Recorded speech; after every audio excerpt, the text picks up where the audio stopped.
parece que es una figura un poquito inabarcable. O sea, no hay manera que yo en media hora le rinda tributo a semejante monstruo. Primero por un tema de el grado de influencia que ha tenido sobre tantas cuestiones, sobre tantos subgéneros, porque su importancia no es solo en el rap, es importantísimo en el neo soul, es importantísimo para la concepción del hip hop instrumental como un género de por sí. O sea, que alguien se pueda sentar a escuchar un disco de todos instrumentales tiene mucho que ver con el legado de Dilla. En el mundo de jazz hay muchos bateristas También, que lo tienen muy ni arriba. hablar. En el jazz rap también es importantísimo. Realmente una influencia enorme sobre la música en general. O sea, yo creo que ahí también está su valor en relación a otros productores de rap. No hay ninguno que haya sido tan influencial en la música en general como él. Sí, eso es verdad, eso no se puede discutir. Y también, bueno, algo que me parece que va a estar bueno de la columna también es que es su dificultad, pero también es lo que rescato, que es que a diferencia de los raperos, cuando uno quiere entender el legado de un productor, no hay una linealidad entre su influencia y su discografía, porque no sé, yo quiero saber quién es Nas, y si me meto a Spotify y escucho los discos de Nas, voy a entender un poquito quién es. En cambio, J Dilla yo me meto y bueno, van a haber discos, cosas importantes, pero me va a perder de casi todo. Sí. Entonces hay que hacer un poquito el laburo de rastrear la historia, con quién estuvo, colectivos, producciones en otros discos, con otros raperos, grupos. Y un poco ese es el laburo que tenemos para hoy. Bueno, hablábamos un poco de sus orígenes, desde muy chico, muy relacionado a la música. Cuenta la historia de ya a los 14 años, le regalaron su primera turntable, su bandeja de mezcla con sus vinilitos, y ahí empezó a hacer sus primeros beats, que lo hacía con caseteras. O sea, él grababa sus vinilos, imagínense si alguna vez una casetera, una cosa toda rústica. Parece casi imposible, pero bueno, hacía cosas muy buenas. Acá la gente de afuera estaba muy acostumbrada a usar caseteras. Claro. Sí. Y me imagino que ninguno habrá hecho una beat tape en una de esas caseteras. Claro, no, ni hablar.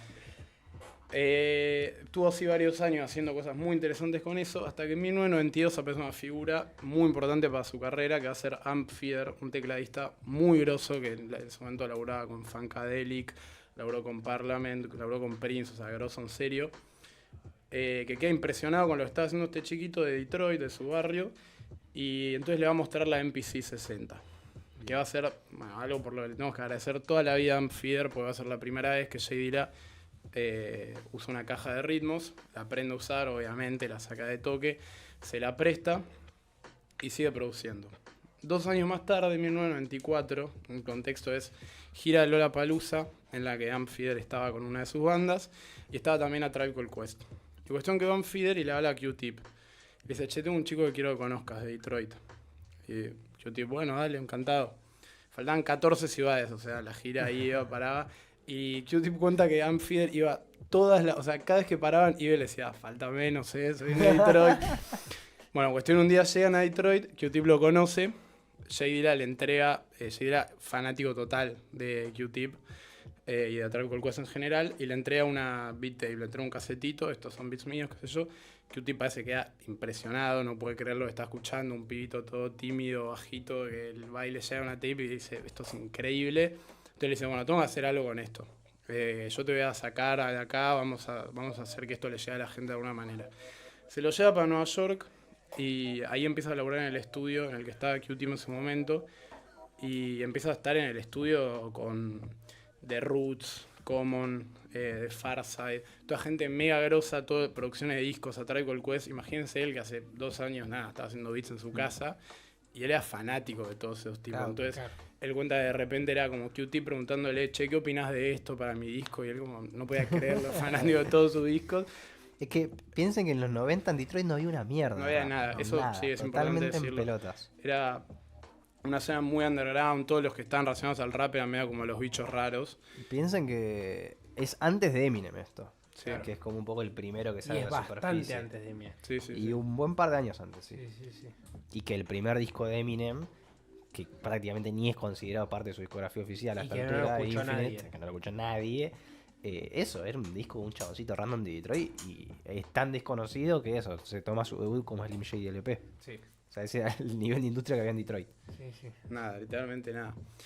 Pero bueno, más allá de esta situación rara, como de la nada estar produciendo con todos tus ídolos, se adapta rapidísimo, todos lo incorporan, pues obviamente una bestia, y todos cuentan que de repente estaban un día entero con un sample queriendo hacer algo, y después iba el chabón y en 5 minutos resolvía todo y les armaba el beat y los dejaba todos de cara.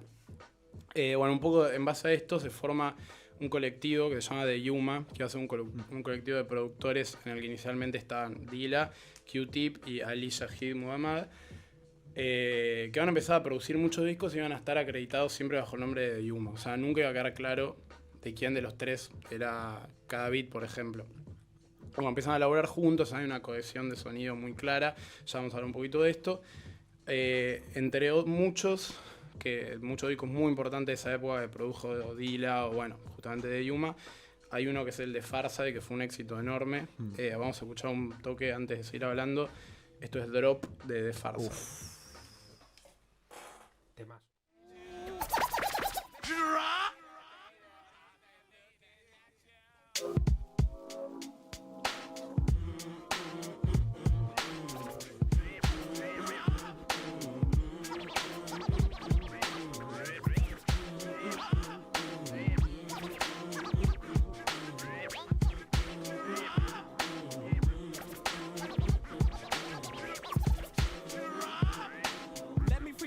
Obsolete is the punk that talk more junk than Sarah sales. I jet propel at a rate that complicate the mental state as they invade the masquerade. They couldn't fade with the clipper blade. 10 years in the trade is not enough, you can't cut it. I let you take a swing and you butt it for an easy out. I leave them seized with doubt of exceeding. My name is Booty Brown and I'm proceeding. Leading, they try to follow but they shallow and hollow. I can see right through them. Es una joyita este tema. Así como una primera muestra de Dilla y un poco su creatividad. O sea, ahora suena como bastante común un sample en reversa, no sé si se dieron cuenta. Pero nada, vos escuchás el sample y en 1996 no es lo que uno hubiera pensado como más intuitivo. No, es una locura y es un sonido que no tenía prácticamente contexto. O sea, los de Farside eran raros ya para la West Coast, pero esto pasa a ser, ¿qué es esto? Y claro, para mí acá empieza la concepción de beatmaking como un arte aparte. Tal cual. Sí, algo que leí hace poco me pareció muy adecuada a esto, que es que a veces es difícil reconocer el mérito de artistas tan influyentes, porque sentaron bases, entonces de repente vos escuchás lo que decía él en 1996, y más allá que suena excelente, uno dice, bueno, hay un montón de cosas que se parecen a esto, pero se parecen a esto por la influencia que él tuvo. O sea, él sentó las bases de un montón de cuestiones de sonido que hoy tal vez nos parecen normales, pero en su momento fueron todas obras de él. Bueno, en esta época, así con The Yuma fue medio como un pico muy grande de la carrera de Dilla, produciendo un montón de discos importantísimos. Tuvo en discos de Busta Rhymes, de La Soul, A Tribe Called Quest, todos muy buenos discos, producciones increíbles. Después iba a tener un problema con The Yuma, que es que la mayoría de la gente pensaba que los beats eran de Q-Tip. Claro. Y él en un momento se hinchaba pelotas, como no, los beats buenos los estoy haciendo yo. Como. Bueno, y un poco también con la misma gente, después se fue formando el colectivo Soulquarians, que da para hablar un episodio entero de jerga de Soulquarians, pero tenemos una columna hecha por Franca que la encuentran en YouTube. Bueno, nada, ya sabrán que estaba compuesto por varios, estaba Questlove, D'Angelo, Erykah Badu, etc.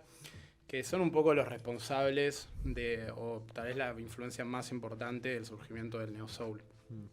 Y acá quería tener una definición que dio Robert Glasper, que es un músico increíble del jazz y del neo soul, un tecladista tremendo, que su definición del neo soul es que el neo soul es el R&B influenciado por Dilla, básicamente. Lo cual excelente. Está bien, teóricamente es discutible, o sea, no es tan preciso. Sí, hay cosas. Pero tiene mucho sentido si uno empieza a escuchar como esto. Pero bueno, siempre el neo soul se dice que tiene todo este legado de R&B y de la música negra en general, y que hay una influencia muy fuerte del hip hop y de los instrumentos como de las cajas de ritmo y todas estas cosas nuevas. Pero es verdad que esa influencia del hip hop es en su mayoría del hip hop influenciado por Dilla, de estas movidas. El neo soul se parece mucho más al rap de A Tribe Called Quest o de La Soul que al de, no sé, Wu-Tang. Sí, sí. Entonces, en las baterías, este sonido como bastante orgánico que tenía Dilla, los grooves que usaba, el tipo de samples, acordes, me parece que hay mucho más relación en el neo soul con eso que con cualquier otra cosa de rap. Entonces me parece bastante acertado lo que dice Robert Glasper, más allá del chiste. Entonces, bueno, el legado de Soulquarians es enorme. Acá Dilla también estuvo produciendo discos increíbles. No quería perder la oportunidad de pasar este tema. Obviamente producido por Dilla. Didn't Ya Know de Erykah Badu, ni más ni menos.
¿Podemos un rato dejarla de fondo? Porque este tema me encanta. Nada, es una locura. Bueno, ya hablando un poquito del sonido de Jay Dilla, primero hay una cuestión obvia que no es una técnica ni nada que se aprenda, pero el chabón tenía un buen gusto bárbaro, o sea, en la selección de samples, en cómo analizar los sonidos, había una musicalidad que la tenía él y nadie más. Pero después sí en cuestiones técnicas más particulares en relación al beatmaking y a como cuestiones más teóricas de la música, sí tuvo muchos cambios grosos, o sea, yo creo que es el beatmaker más estudiado, porque en cuanto a técnica y eso ha logrado muchas cosas muy raras para alguien que no tenía educación musical formal como a nivel teórico. Lo que siempre se habla, que me parece su legado más grande en cuestiones técnicas, es el tema de las baterías. Les conté que en su momento había empezado con la MPC 60 de Amphider y después tuvo su MPC 3000. Lo que tenían estas cajas de ritmos legendarias, ya habrán escuchado hablar de ellas, tenían como gran novedad la posibilidad de cuantizar las baterías. ¿Qué es esto? Esto es, vos tocabas la batería, así, no sé, separabas el break, hacías el finger drumming, lo ordenabas como querías, y todo lo que vos tocabas, con un solo botoncito, lo que hacía la máquina era que te lo ajustaba a la grilla. O sea, hacía que cada golpe suene exactamente en el segundo preciso, o sea, con un nivel de presión. Metrónomo. Claro, un metrónomo, que es un nivel de presión que un humano es imposible que alcance.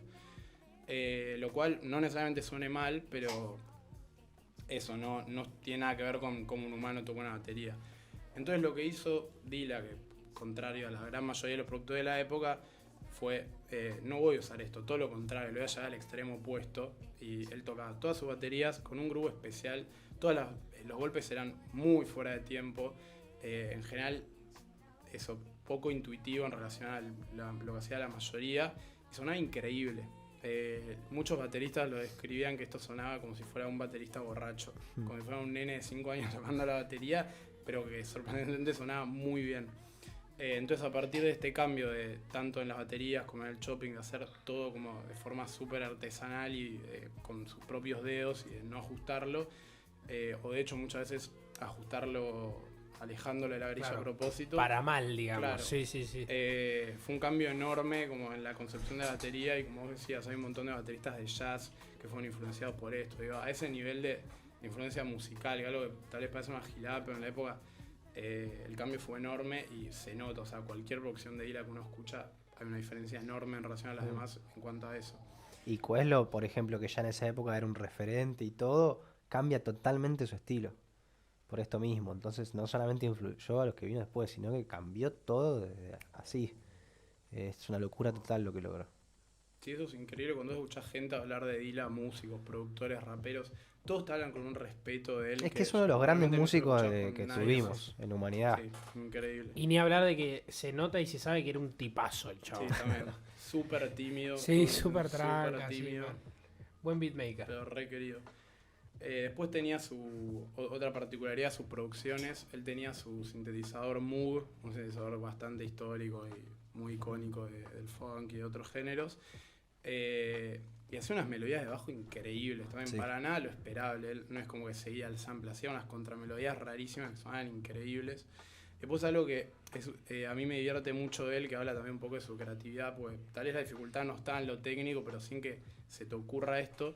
Él hablaba mediante los samples muchas veces, como que usaba samples vocales o que los chopeaba o los pitcheaba o los estiraba con el fin de que digan otra cosa que era básicamente lo que él quería decir. Para ejemplificar esto, les voy a tener un tema de un disco increíble que me parece además una muy buena referencia para lo que es el sonido de Dilla, que es el disco de Slum Village, Fantastic 2, junto a Batin y T-Thread, los dos de Detroit. Sinceramente, raperos que no estaban a la altura de Dilla como productor. El disco igual es buenísimo, realmente vale la pena, pero como vos la otra vez decías de Max, de que uno siente en el disco está escuchando a Max, y esa comparación con Nolan que a vos no le gustó, bueno, acá es lo mismo. Vos escuchás el disco y estás escuchando a Dilla, o sea, los beats son increíbles. Todo Slum Village es Sí, él es con Dilla, voces que acompañan. Sí, completamente. Con bastante musicalidad igual, porque tal vez no rapean tan bien, pero va muy acorde a lo que está sonando en ese momento. Recontra. Ahora voy a explicar lo que digo de cómo habla mediante, pero primero quiero escucharnos el tema. Esto es Players de Slum Village.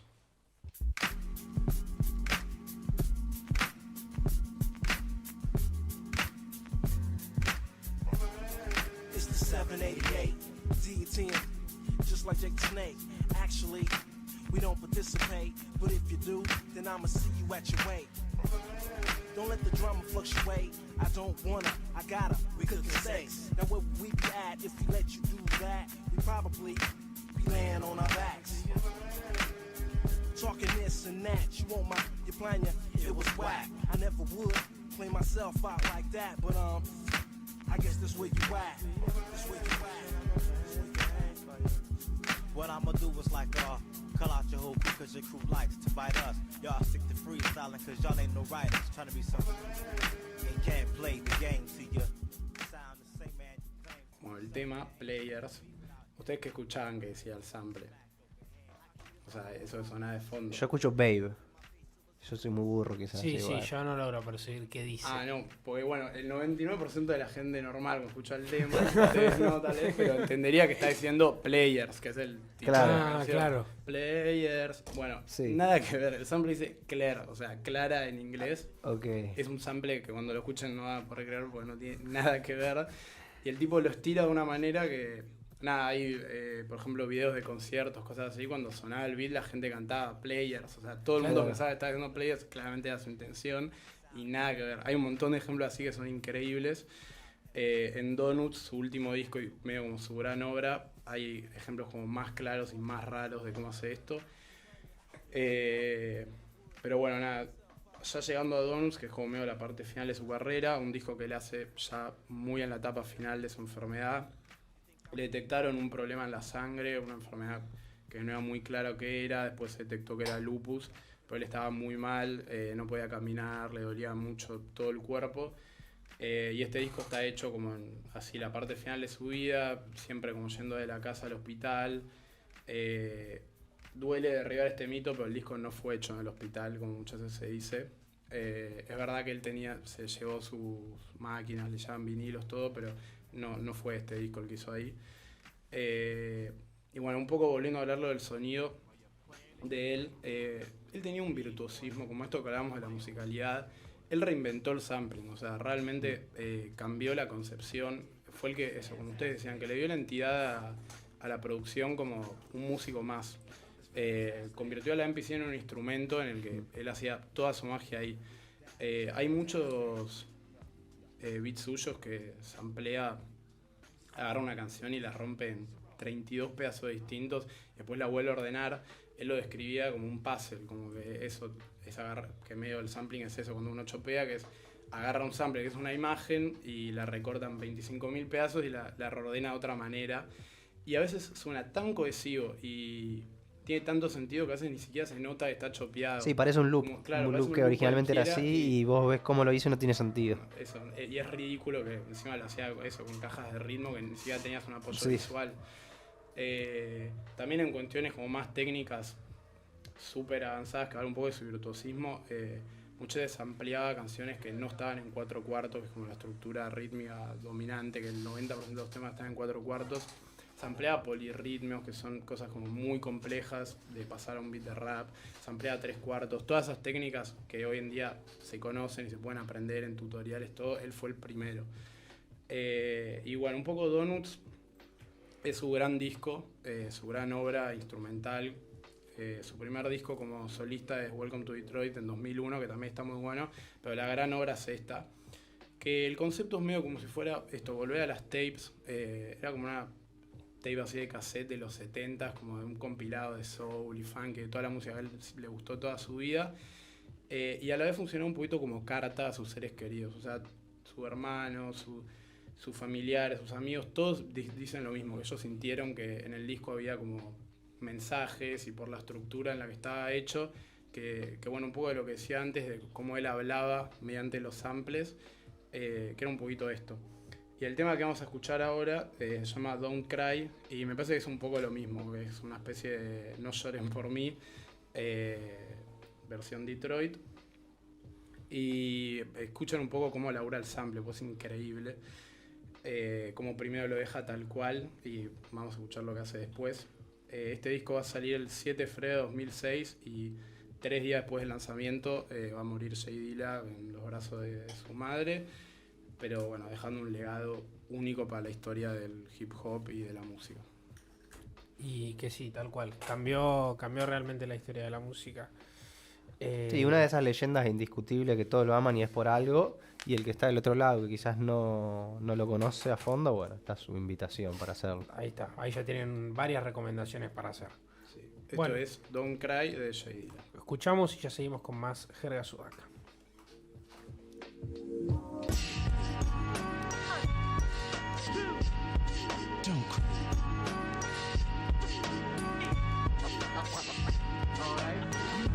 Now I'll show you how my voice was made an unbelievable thing good. Oh, okay, Joy.